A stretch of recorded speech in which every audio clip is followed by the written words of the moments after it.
Assalamualaikum warahmatullahi wabarakatuh. Salam sehat kepada sahabat Sudiran, Rumah Sakit Dr. Sudiran Mangun Sumarso Wonogiri. Perkenalkan, saya Dr. Indra Dwi Cahyana, spesialis penyakit dalam, sedikit menyampaikan pesan-pesan mengenai kesehatan, terutama di bulan puasa ini, berkenaan berpuasa pada penderita penyakit kronis. Ada beberapa hal yang perlu kita perhatikan pada pelaksanaan puasa pada penderita dengan penyakit kronis. Mulai dari penyakit-penyakit yang sering kita jumpai di masyarakat, yang kemudian sering juga berobat di Rumah Sakit Sudiran, yaitu kepada pasien-pasien dengan penderita diabetes mellitus. Ini harus kita perhatikan, terutama bagi mereka yang secara rutin menggunakan obat-obat diabetes mellitus. Tentu momen yang spesial ini tidak bisa kita lewatkan begitu saja. Ya, bagi penderita diabetes dan juga penyakit yang lainnya, tentu punya kehendak yang kuat, ya, niat yang kuat untuk melaksanakan puasa. Nah, bagaimana bagi penderita penyakit diabetes ini, mereka tetap minum obat tapi bisa melaksanakan ibadah puasa dengan sebaik-baiknya. Sebenarnya tidak dilarang bagi penderita diabetes mellitus untuk melakukan ibadah puasa. Namun bagi penderita dan juga keluarga penderita, mohon diperhatikan beberapa keadaan berikut ini. Utamanya pada saat persiapan puasa, ya, mohon untuk diperhatikan pada saat sahur diusahakan mepet dengan waktu imsak, ya, supaya energi yang diperoleh itu cukup nanti untuk berpuasa seharian. Ya, kemudian pada saat berbuka puasa segeralah dilakukan berbuka puasa bila saatnya sudah masuk, jangan ditunda-tunda, ya. Kemudian yang perlu diperhatikan lagi adalah mengenai diet, ya, jangan terlalu sedikit, juga jangan berlebihan, terutama pada saat berbuka puasa.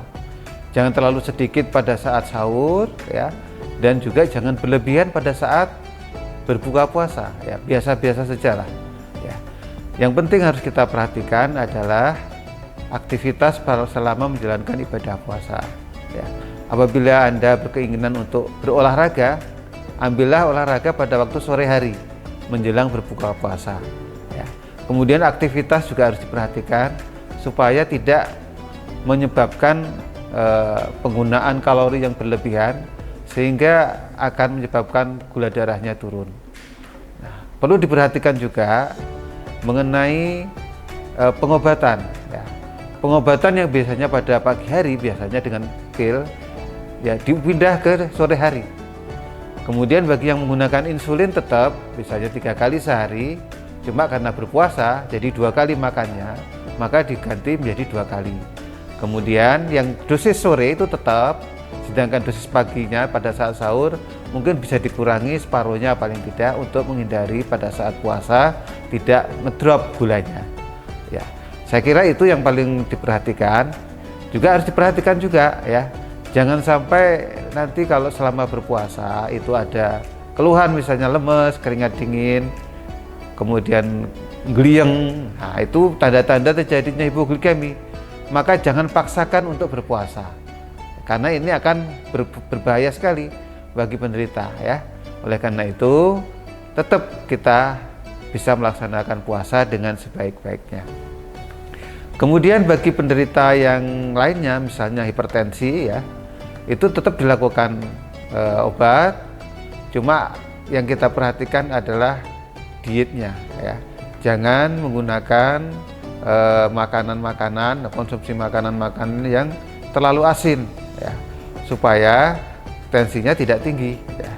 Kemudian gunakan waktu seoptimal mungkin, ya, jangan ngoyo dalam beraktivitas, ya, jangan terlalu berlebihan supaya tensinya tetap bisa terkontrol, ya.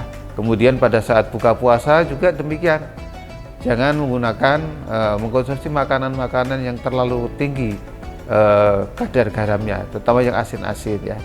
Cukup yang biasa aja lah ya. Kemudian bagi penderita yang lainnya seperti misalnya penyakit MAH misalnya, ya kadang-kadang kita harus perhatikan. Nah, ada beberapa pasien yang penyakit MAH kronis dengan berpuasa itu bisa membaik, tapi ada juga yang dengan berpuasa itu menjadi lebih jelek kondisi penyakitnya. Jadi ini tentu individual sekali. Yang penting silahkan berpuasa, aturi, pergunakan kesempatan berbuka dan sahur itu sebaik-baiknya ya. Kalau ada tanda-tanda misalnya tidak kuat, nyeri perut, mual, muntah, sebaiknya segera berhenti berpuasa untuk menyelamatkan kondisi badan kita. Demikian yang dapat saya sampaikan. Mungkin itu ya, tetap ya boleh berpuasa dengan cara yang kita perhatikan dietnya, pengobatannya, kemudian aktivitasnya dijaga dan tetap semangat. Dengan niat yang tulus, dengan niat yang ikhlas, mudah-mudahan Anda semua bisa melakukan ibadah puasa dengan baik, tiada halangan suatu apapun, dan mudah-mudahan puasa kita diterima oleh Allah Subhanahu wa taala. Selamat menjalankan ibadah puasa. Demikian yang dapat saya sampaikan. Mohon maaf kalau ada kesalahan. Kita berjumpa di episode yang lainnya. Salam sehat dari Rumah Sakit Dr. Sudiran Mangun Sumarso, Wonogiri. Wassalamualaikum warahmatullahi wabarakatuh.